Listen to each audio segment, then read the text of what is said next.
অষ্টম শ্রেণীর শিক্ষার্থী বন্ধুরা, চলে আসলাম তোমাদের আরও একটি ষান্মাসিক সামষ্টিক মূল্যায়নের নমুনোত্তর সাজেশন নিয়ে। বিষয় স্বাস্থ্য সুরক্ষা। এমএস ইজি টিচিং চ্যানেলের পক্ষ থেকে অষ্টম শ্রেণীর শিক্ষার্থী বন্ধুদের স্বাস্থ্য সুরক্ষা বিষয়ের ষান্মাসিক সামষ্টিক মূল্যায়নে স্বাগতম। আমরা আজকের ভিডিওতে তোমাদের স্বাস্থ্য সুরক্ষা বিষয়ে মূল্যায়ন এর সাজেশন বা নমুনা উত্তর নিয়ে আলোচনা করব। শিক্ষার্থী বন্ধুরা, তোমাদের আজকে মোট 7টি কাজ করতে হবে। আমি সেই কাজগুলি ধারাবাহিকভাবে এখানে দিয়েছি। আমি কিছু কারণবশত বা বিভিন্ন অনিবার্য কারণবশত বিধিনিষেধ থাকার কারণে আমি তোমাদের সরাসরি কোনো প্রশ্ন এখানে দিতে পারবো না, কারণ ওরকম কোনো প্রশ্নের ব্যাপার এখানে বলা যাবে না। তবে আমি তোমাদের 7টা কাজ এখানে দিয়েছি, যে 7টা কাজ আশা করি তোমরা অনুসরণ করলে শতভাগ তোমাদের কমন পড়বে এবং তোমরা খাতায় লিখতে পারো, বিশ্বাস রাখতে পারো। ধরো কাজ 1, ধরো তোমরা কোথাও ঘুরতে বা বেড়াতে বা বনভোজনে গেলা, সেখানে তোমাদের নানা ধরনের খেলার আয়োজন থাকতে পারে। ধরে নাও তুমি সাঁতার প্রতিযোগিতার আয়োজন করলা, সেখানে তোমাকে নিয়মিত ছক অনুসরণে একক কাজ করতে হবে। এটা তোমাদের প্রশ্ন এভাবেই থাকতে পারে। ক্রমিক, যারা সাঁতারে অংশগ্রহণ করবে তাদের প্রস্তুতি ও সুরক্ষার জন্য তুমি কি কি কাজ করবে? তুমি যে কাজগুলো করার সিদ্ধান্ত নিলা তার কারণ কি? উত্তর আমি সাজিয়েছি, দেখো। 1, সাঁতারে অংশগ্রহণ করার জন্য নিচের প্রস্তুতি নিয়ে কাজ করব। সাঁতার কাটার সময় সঠিক প্রস্তুতি ও সুরক্ষার ব্যবস্থা নেওয়ার কয়েকটি কারণ হলো। 1, যেমন এইটার প্রশ্নটার উত্তরটা আমি পড়ি। যারা সাঁতারে অংশগ্রহণ করবে তাদের প্রস্তুতি সুরক্ষার জন্য তুমি কি কি কাজ করবে? সাঁতার শেখার জন্য দক্ষ প্রশিক্ষকের কাছ থেকে শিক্ষা নিব। ব্যায়াম ও প্রস্তুতি, সাঁতার কাটার আগে যত ওয়ার্ম আপ স্ট্রেচিং ব্যায়াম করে নেব। যত পোশাক, সাঁতার কাটার জন্য উপযুক্ত সাঁতারের পোশাক, যেমন সাঁতার কাটার স্যুট ও গগলস পরে নেওয়ার ব্যবস্থা করব। পর্যাপ্ত বিশ্রাম ও পানীয়, সাঁতারের আগে পর্যাপ্ত বিশ্রাম নিন এবং যথেষ্ট পানি পান করুন। পানির গভীরতা, তাপমাত্রা ও অন্যান্য শর্ত পরীক্ষা করে নিতে পারি। আর এইটা হলো কি, যে তুমি যে কাজগুলো করার সিদ্ধান্ত নিলা তার কারণ কি? সাঁতার কাটার সময় সঠিক প্রস্তুতি ও সুরক্ষা ব্যবস্থা নেওয়ার কয়েকটি কারণ হলো: ডুবে যাওয়া রোধ করা, দুর্ঘটনা থেকে সুরক্ষা, শারীরিক ব্যায়াম, হৃৎপিণ্ডের স্বাস্থ্য, মানসিক স্বাস্থ্যের উন্নতি, দক্ষতা বৃদ্ধি, জীবনযাত্রার মান উন্নয়ন, নিজের ও অন্যদের নিরাপত্তা এবং নিরাপত্তার জ্ঞান বৃদ্ধি। সাঁতারে অংশগ্রহণ করার জন্য নিচের সুরক্ষা নিয়ে কাজ করব। যেমন লাইফ গার্ড, সাঁতার কাটার জায়গায় লাইফ গার্ডের ব্যবস্থা করব। নিরাপত্তা সরঞ্জাম, লাইফ জ্যাকেট ও বই প্রয়োজন হলে ব্যবহার করুন। তারপর নিয়ম মেনে চলা, সাঁতার কাটার সময় পুল বা সমুদ্রের সকল নিয়ম মেনে চলতে সবাইকে সচেতন করব। বন্ধু বা পর্যবেক্ষণ, একা সাঁতার না করে অন্য কারোর সাথে, পর্যবেক্ষণকারীর সাথে সাঁতার কাটার সুব্যবস্থা। এখানে শিক্ষার্থীদের সাঁতার কাটার হবে সুব্যবস্থা করব। অপরিচিত এলাকায় সাবধানতা, অপরিচিত এলাকায় বা গভীর পানিতে সাবধানতার সাথে সাঁতার কাটুন। মেডিকেল কিট, প্রাথমিক চিকিৎসার সরঞ্জাম সাথে রাখব। এই কারণে সাঁতার কাটার আগে সঠিক প্রস্তুতি ও সুরক্ষার ব্যবস্থা নেওয়া গুরুত্বপূর্ণ। এটি শুধু আমার জীবনে বা আপনার জীবনের সুরক্ষা নিশ্চিত করে না, বরং আপনার শারীরিক ও মানসিক স্বাস্থ্যের উন্নতি সাধনও সহায়ক। তো শিক্ষার্থী বন্ধুরা, তোমাদের এই যে 2টা প্রশ্ন, এই 2টা প্রশ্নের উত্তর আমি এখানে দিলাম। এই গেল আমাদের 1 নম্বর কাজ। তারপরে শিক্ষার্থী বন্ধুরা, তোমাদের দ্বিতীয় কাজ হবে দলীয় কাজ। তো দলীয় কাজটা আমি এখানে লিখে দিয়েছি, এখন আর এখানে প্রশ্নের অবতারণার সুযোগ নেই। আমি জাস্ট প্রশ্নটা এখানে দিয়ে দিয়েছি যে এবার তোমরা দলগতভাবে তোমার শিক্ষকের নির্দেশনা মোতাবেক বিভিন্ন দলে বিভক্ত হয়ে নিম্নলিখিত বিষয়গুলো দলীয়ভাবে আলোচনা করবা। আলোচনার উত্তরগুলো এমন হতে পারে, এইটা হলো প্রশ্ন, এই বিষয়গুলো হলো প্রশ্নের।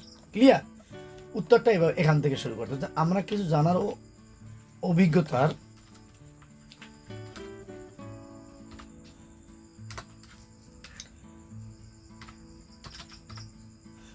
জন্য কাজগুলো করছি। অন্যরা যে কাজগুলো করছে তার মধ্যে আমি নিম্নলিখিত কয়েকটি কাজের সাথে একমত। যেমন লাইফ গার্ড, মেডিকেল কিট, যথাযথ পোশাক ও প্রশিক্ষণের ব্যবস্থা। আমি নিম্নলিখিত কাজের সাথে একমত নই এবং কারণ উল্লেখ করলাম। প্রাথমিক সাঁতার জ্ঞান, ওরা আলোচনা করছিল যে বেশি প্রশিক্ষণ লাগবে না, সাঁতার কাটা জানলেই হবে। আমি মনে করি সাঁতার কাটার পর্যাপ্ত অভিজ্ঞতা ও প্রস্তুতি না থাকলে সে সময় দুর্ঘটনা ঘটতে পারে। শুকনো খাবারের পরিবর্তে ভারী খাবার, আমি মনে করি সাঁতার কাটার পূর্বে ভারী খাবার না খাওয়া উত্তম। শুকনো খাবার এবং পর্যাপ্ত পানি পান করা ভালো। প্রস্তুতির কাজগুলো করতে হ্যাঁ একজন সাঁতার বিশেষজ্ঞ এর সাথে পরামর্শ করা দরকার। জরুরি প্রয়োজনে সহযোগিতা পেতে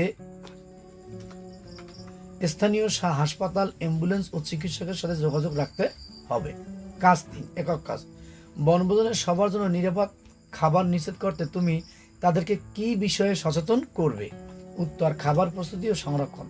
খাবার সঠিকভাবে সংরক্ষণ। দ্রুত নষ্ট হতে পারে এমন খাবার যেমন মাংস, দুধের পণ্য ঠান্ডা অবস্থায় রাখুন। ঠান্ডা রাখার জন্য আইস প্যাক বা কুলার ব্যবহার করুন। স্বাস্থ্যকর খাবার প্রস্তুতি। খাবার প্রস্তুতির সময় হাত ভালোভাবে ধুয়ে নিন এবং পরিষ্কার বাসনপত্র সরঞ্জাম ব্যবহার করুন।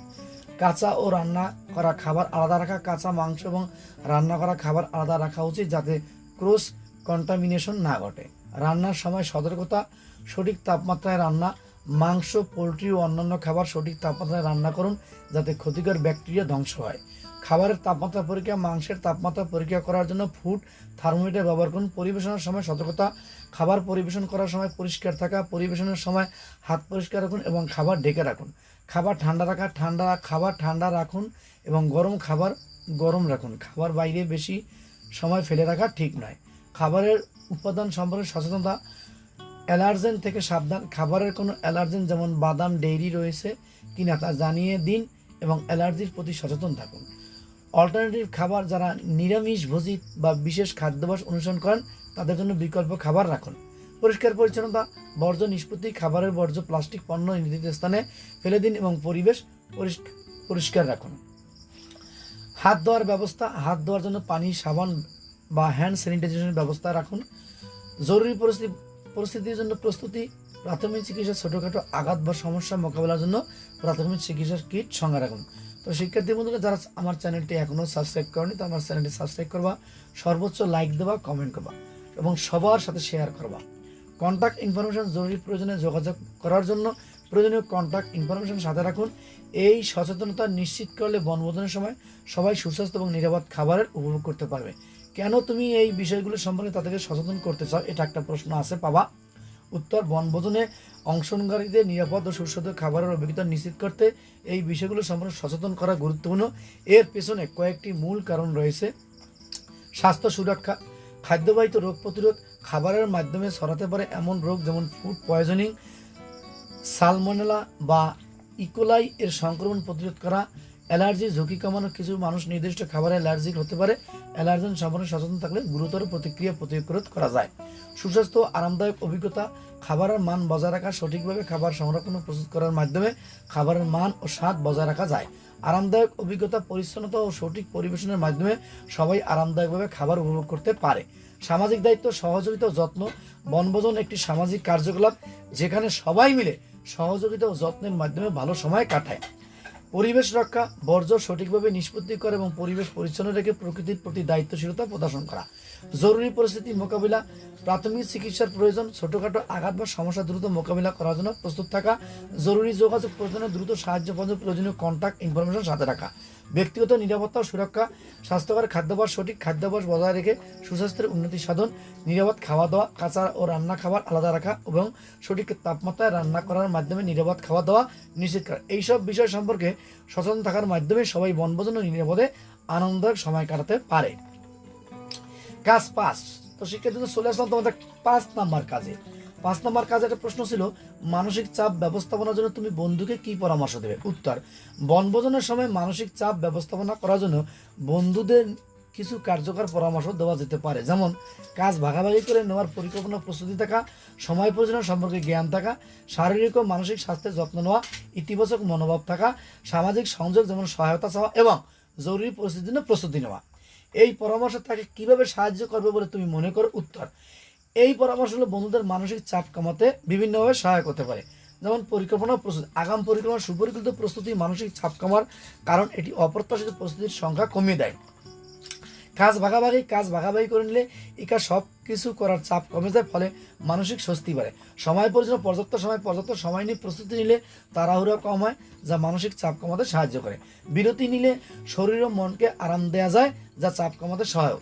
শারীরিক ও মানসিক যত্ন, ব্যায়াম ও মেডিটেশন। শারীরিক ব্যায়াম মেডিটেশন মানসিক চাপ কমায়, মনকে শান্ত রাখে এবং ফোকাস বাড়ায়।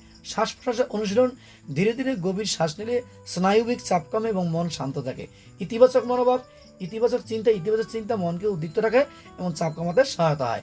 মজা করা এবং মুহূর্ত উপভোগ করে মানসিক চাপ কমানো সম্ভব। সামাজিক সংযোগ, বন্ধুদের সাথে কথা বললে মানসিক চাপের বোঝা হালকা হয় এবং সমর্থনও পাওয়া যায়।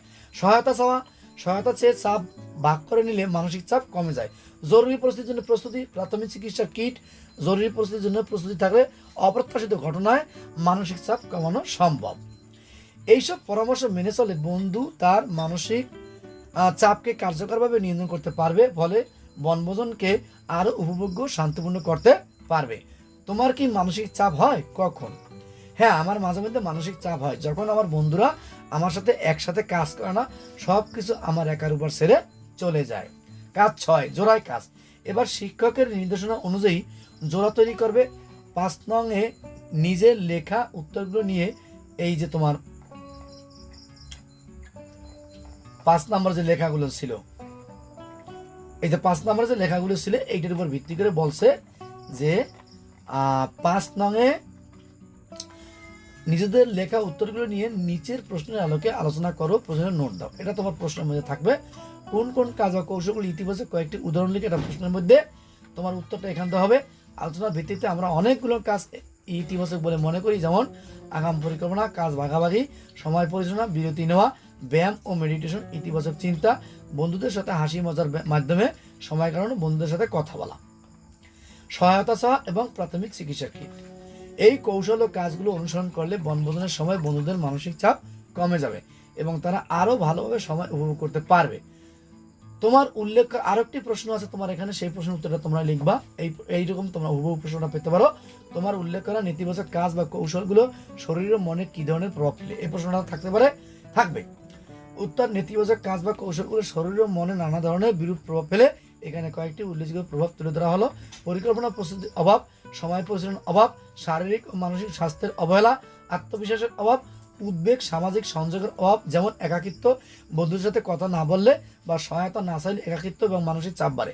সমর্থনের অভাব, সামাজিক সংযোগ না থাকলে মানসিক ও শারীরিক সহায়তা অভাব হয়, যা মানসিক চাপ বাড়ায়। এই নেতিবাচক কাজ বা কৌশলগুলি এড়িয়ে সঠিক প্রস্তুতি, সময় ব্যবস্থাপনা, শারীরিক ও মানসিক স্বাস্থ্যের যত্ন, ইতিবাচক মনোভাব এবং সামাজিক সংযোগ বজায় রাখা মানসিক ও শারীরিক সুস্থতার জন্য অপরিহার্য। মানসিক চাপের পরিস্থিতিতে প্রয়োজনে কার কাছে সহযোগিতা পাওয়া যেতে পারে, এটা প্রশ্ন আছে, এটার উত্তর তোমরা এটা লিখবা, এইভাবে লিখবা। মানসিক চাপের পরিস্থিতিতে প্রয়োজনে বিভিন্ন উৎস থেকে সহযোগিতা পাওয়া যেতে পারে।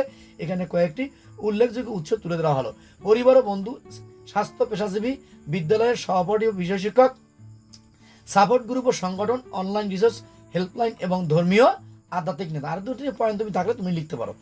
এই বিভিন্ন উৎস থেকে সহযোগিতা পাওয়া মানসিক চাপের পরিস্থিতির সহায়তা হতে পারে। গুরুত্বপূর্ণ হলো নিজের জন্য সঠিক উৎস নির্বাচন করা এবং প্রয়োজনে সাহায্য চাওয়া। সর্বশেষ কাজ 7 নম্বর, এটাও তোমাদের একক কাজ। প্রশ্ন থাকবে এরকম: বন্ধুদের কাছ থেকে পাওয়া নতুন কোন ইতিবাচক কৌশল তুমি নিজের মানসিক চাপ ব্যবস্থাপনা পরবর্তীতে ব্যবহার করতে চাও, তার একটি তালিকা খাতায় লিখো। উত্তর: আমি উত্তরটা এভাবে লিখে দিয়েছি, তোমরা এভাবে লিখবা। আমি বন্ধুদের কাছ থেকে নিম্নলিখিত ইতিবাচক কৌশলগুলো শিখেছি যা আমার মানসিক চাপ ব্যবস্থাপনায় পরবর্তীতে ব্যবহার করতে সাহায্য করবে। তার তালিকা নিম্নে লেখা হলো: 1. পরিবার ও বন্ধু, স্বাস্থ্য পেশাজীবী অর্থাৎ আমার সহপাঠী, বিদ্যালয়ের সহপাঠী ও বিষয় শিক্ষক, সাপোর্ট গ্রুপ ও সংগঠন, অনলাইন রিসোর্স ও হেল্পলাইন, ধর্মীয় বা আধ্যাত্মিক নেতা, গুগল, মোটিভেশনাল বক্তব্য বা ভিডিও দেখা। এই কৌশলগুলো ব্যবহারের ফলে তোমার জীবনে কি ফলাফল আসবে বলে তুমি মনে করো? উত্তর: এই কৌশলগুলো ব্যবহার করলে আমি আমার জীবনের সকল ধরনের মানসিক চাপ থেকে নিজেকে রক্ষা করতে পারবো। স্বাভাবিক ও সাবলীলভাবে আমি সবার সাথে মিশতে পারবো।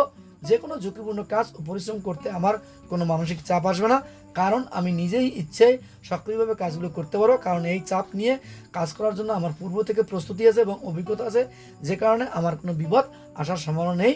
তাই আমি এখানে দাঁড়িয়ে হবে বন্ধুরা, তাই আমি এই কাজগুলি করে ভালো ফলাফল প্রত্যাশা করতে পারি। শিক্ষার্থী বন্ধুরা, এবারে আছে একটা প্রশ্ন: নিজেকে সুরক্ষিত রাখতে মানসিক চাপ নিয়ে সকলে জানা প্রয়োজন এমন 3টি মেসেজ তোমার দিতে হবে। সর্বশেষে তোমার যে কাজ অর্থাৎ 7 নম্বর কাজের শেষ যে প্রশ্নটা, সেই প্রশ্ন এই 1। তা তুমি এই 3টা মেসেজ এভাবে দিতে পারো। 1 নম্বর মেসেজ হলো: 1. নিজের যত্ন নিন। মানসিক চাপ মোকাবিলার প্রথম ধাপ হলো নিজের শারীরিক ও মানসিক স্বাস্থ্যের যত্ন নেওয়া। নিয়মিত ব্যায়াম করুন, স্বাস্থ্যকর খাবার খান, পর্যাপ্ত ঘুম নিন এবং মনকে প্রশান্ত রাখার জন্য মেডিটেশন বা যোগ ব্যায়াম অনুসরণ করুন। নিজের প্রতি যত্নশীল হওয়া মানসিক চাপ কমাতে সাহায্য করে। মেসেজ 2, সমর্থন চাওয়া কখনোই দুর্বলতা নয়। কোনো ধরনের মানসিক চাপ অনুভব করলে তা বন্ধু, পরিবার ও পেশাদার মনোরোগের বিশেষজ্ঞদের সাথে শেয়ার করুন। সমর্থন চাওয়া কখনোই দুর্বলতা নয়, বরং এটি আপনার মানসিক সুস্থতার জন্য একটি গুরুত্বপূর্ণ পদক্ষেপ। একা সব কিছু সামলানোর চেষ্টা না করে সহায়তা গ্রহণ করুন। মেসেজ নাম্বার 3, ইতিবাচক মনোভাব বজায় রাখুন। ইতিবাচক মনোভাব রাখা মানসিক চাপ কমাতে সহায়ক। জীবনযাত্রায় বিভিন্ন চ্যালেঞ্জ আসতে পারে, তবে সেগুলি মোকাবিলা করার জন্য ইতিবাচক চিন্তা ও মনোভাব গুরুত্বপূর্ণ।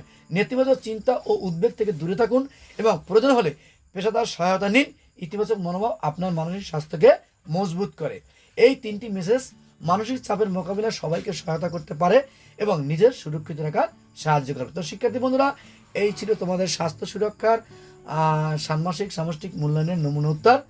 আশা করি ভিডিওটি তোমরা অনুসরণ করলে তোমাদের পরীক্ষায় তোমরা খুব সর্বোচ্চ নম্বরই পাবে আর তোমরা খুব সুন্দরভাবে তোমাদের সমাধান করতে পারবে।